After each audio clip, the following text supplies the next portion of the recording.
For decades, the sound of a Puff Daddy or Diddy track was the sound of success. It was the sound of unapologetic ambition, of luxury, of being on top of the world. Sean Diddy Combs wasn't just a musician. He was a mogul, a kingmaker, a symbol of the American dream, hip-hop edition. But today, a different sound defines his legacy. The sound of a gavel. A federal judge has sentenced Sean Combs to 4 years and 2 months in prison. This isn't just the fall of a celebrity. This is the final legal punctuation mark on a spectacular and rapid downfall. It's a story about the limits of power, the long arc of justice, and a cultural reckoning that can no longer be silenced by fame or fortune. Today, we're unpacking the sentencing, the journey that led to this moment, and what it truly signifies. The incident dates back to 2016. The victim was a former girlfriend, the R&B singer Cassie Ventura, whose legal name is Cassandra Ventura. The assault took place in a New York City hotel room. According to the prosecution and Cassie's own harrowing civil lawsuit filing, this was not a simple altercation. It was a brutal, premeditated attack. Details emerged of Combs kicking, beating, and dragging Cassie, leaving her terrified and injured. Now, you might be asking, why is this case from 2016 only being resolved now? The answer lies in the power of a voice, finally being heard. For years, this story was a rumor, a whisper in the industry. It was only in November of 2023 that Cassie filed her bombshell lawsuit, which was swiftly settled, but in doing so, it broke the dam. It gave other accusers courage and, crucially, it caught the attention of federal investigators. Facing overwhelming evidence and a landscape of public opinion that had irrevocably shifted, Combs took a deal. He pled guilty.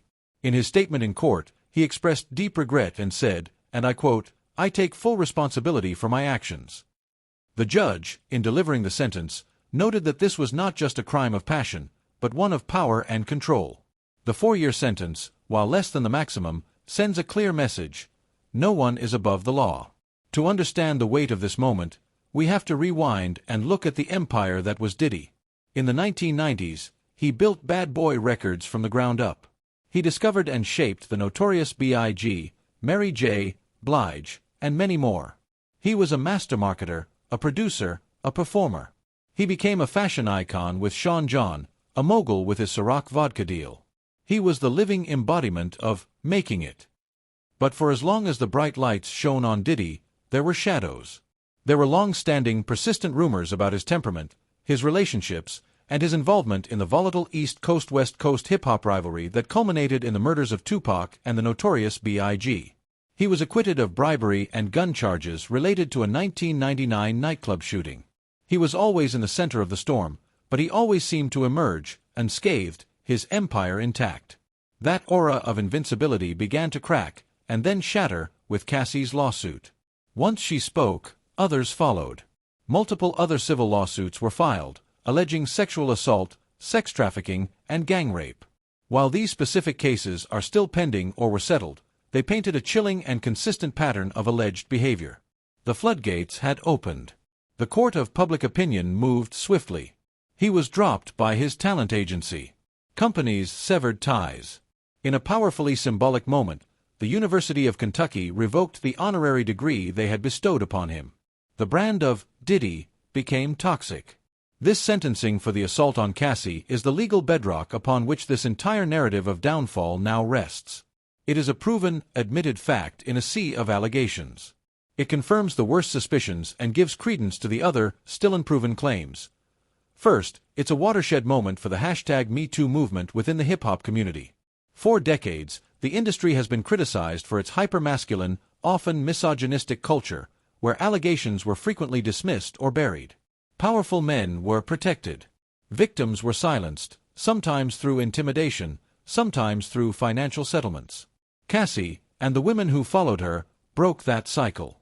They demonstrated that even the most powerful, entrenched figures could be held to account. Second, it challenges the mythology of the mogul. We have a cultural fascination with the bad boy billionaire, the ruthless businessman who plays by his own rules and wins. Diddy cultivated that image perfectly. But this sentencing draws a hard line. There's a difference between being a tough, ambitious businessman and being a criminal. Violence against women isn't edge, it's a crime. The sentencing legally and culturally separates the persona from the perpetrator. And third, it's a story about the long, slow burn of justice. This didn't happen overnight.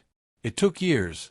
It took the courage of a victim to face her abuser in a court of law, knowing the immense scrutiny and backlash she would face. It took investigative journalists digging into the stories. It took a legal system finally finding a chink in the armor of a billionaire. This sentencing is a testament to the idea that while justice can be delayed, it can, eventually, arrive. So, what is the legacy of Sean Diddy Combs now? The music is undeniable. The business acumen is legendary. He changed the sound and the business of hip-hop forever. For a generation, he was the ultimate success story. But history's judgment is often final, and it weighs actions heavily. The headline of his obituary will no longer be solely about his Grammy Awards or his net worth. It will now include this: sentenced to prison for assault. His story is now a cautionary tale. A reminder that the power, the money, the fame, it doesn't just amplify your light, it also illuminates your darkness. It's a lesson that the persona you build over decades can be shattered by the truth of your actions in a single moment. The final chapter of Diddy's public life is now being written not in boardrooms or on red carpets, but in a federal prison. The King of New York has fallen. And in his fall, he has left us with a powerful, painful, but necessary lesson about accountability, the courage of survivors, and the fact that no empire, no matter how glittering, is built to last when its foundation is rotten.